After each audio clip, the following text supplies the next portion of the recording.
జంగారెడ్డిగూడెంలోని Bottaigudem road నందు పూరి గుడిసె దగ్ధమైన కుటుంబాన్ని పరామర్శించి కూటమి నాయకులు ఆర్థిక సహాయం చేశారు.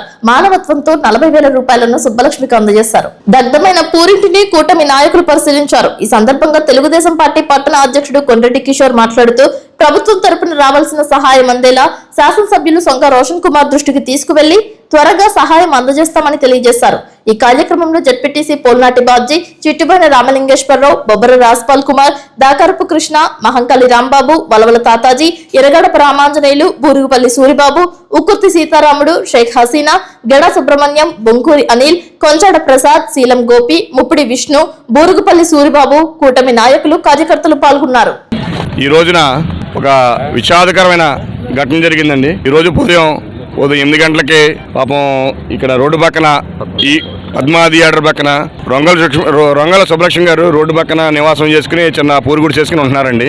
వారికి భర్త లేరమ్మ, 2 ఆడపిల్లలు. వాళ్ళకి 2 ఆడపిల్లలు కూడా చదువుకుంటున్నారు. వారి పిల్లలు కాలేజీకి వెళ్ళిన తర్వాత ఈవిడి స్నానంకి వెళ్ళినప్పుడు మొత్తం షార్ట్ సర్క్యూట్ జరిగి ఇక్కడ ఇల్లు మొత్తం తగలడిపోయిందండి. ఇది తెలిసి మా కూటమి ప్రభుత్వం ద్వారా నాయకులందరూ ఏదో ఇక్కడికి వచ్చి, అంటే ఎవరినైనా కూడా మేము పూర్తిగా సాటిస్ఫై చేయలేము, కానీ ఎంతో కొంత మాకు తోచిన సహాయంతో ఇక్కడ నాయకులందరూ కలిసి కొంచెం చేస్తానికి సహాయం చేస్తున్నామండి.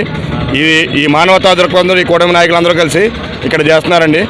ఇది సహాయాన్ని మేమేదో అందరం కూడా వృతాభక్తిగా వాళ్ళకి ఏదో చేసి తర్వాత ఆ కుటుంబానికి తగు న్యాయం జరిగేటట్టు మన కూటమి ప్రభుత్వం ద్వారా గౌరవ ఎమ్మెల్యే గారి ద్వారా తెలియజేసి, ఎంపీ గారి ద్వారా తెలియజేసి ఆ కూటమి ప్రభుత్వం ద్వారా ఆవిడకి న్యాయం జరిగేటట్టు చూస్తామని చెప్పి తెలియజేస్తున్నాం. అంటే షార్ట్ సర్క్యూట్ అవ్వచ్చేమో, దీనికి వెంటనే స్పందించి తెలుగుదేశం, జనసేన, బీజేపీ నాయకులు స్థానిక శాసనసభ్యుల గారి ఆదేశాలు ఇక్కడ రావడం జరిగింది. దానిలో భాగంగా ఇక్కడ ఇది తాత్కాలికమైన షెడ్, దీనికి హౌసింగ్ కూడా ఇస్తామని మన కొండ్రెడ్డి కిషోర్ గారు అనౌన్స్ చేసి ఉంటారు. నెక్స్ట్ ఏంటంటే కూటమి తరపు నుంచి పార్టీ ఫండ్ గా 40,000 రూపాయలు ప్రస్తుతానికి ఇవ్వడం జరుగుతుంది. నెక్స్ట్ ఏంటంటే వీళ్ళకి కావాల్సిన ఇంటికి ఏర్పాట్లు కానీ, అదేవిధంగా ప్రభుత్వం నుంచి అందే సహాయం మినిమం ఏ ఇల్లు అయితే కాలిపోద్దు ఆ నామ్స్ ప్రకారం స్థానిక రెవెన్యూ అధికారులు, అదేవిధంగా మున్సిపల్ వాటితో మాట్లాడి వాళ్ళకి రావాల్సిన ఏర్పాట్లన్నీ కూడా చేయడం జరుగుతుంది. అదేవిధంగా వీళ్ళకి ఏదైనా హౌస్ కట్టుకున్నా హౌసింగ్ డిపార్ట్మెంట్తో కూడా డిస్కస్ చేసి మేము కిషోర్ గారు అందరం స్థానిక శాసనసభ్యులతో డిస్కస్ చేసి వాళ్ళకి న్యాయం చేస్తామని చెప్పి తెలియజేస్తాం. అందరికీ నమస్కారం అండి.